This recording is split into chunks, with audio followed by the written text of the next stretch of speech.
ભગવાન શ્રી કૃષ્ણનો ગોલોક ધામમાં અખંડ નિવાસ છે.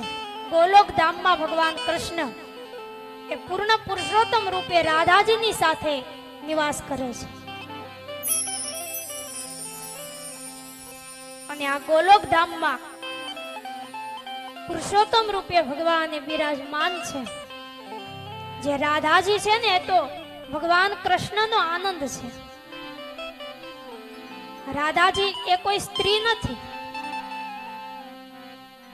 પણ રાધાજી ખુદ ભગવાન કૃષ્ણની અંદર રહેલો આનંદ એને પ્રગટ કરેલો એ જ રાધાજી છે.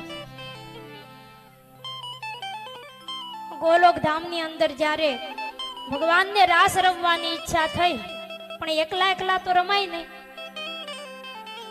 એટલે ભગવાને પોતાના અંદર રહેલા આનંદને પ્રગટ કર્યો, અને એ જ છે રાધાજી. રાધાજી એ કોઈ સ્ત્રી નથી, પણ ભગવાનનો આનંદ છે.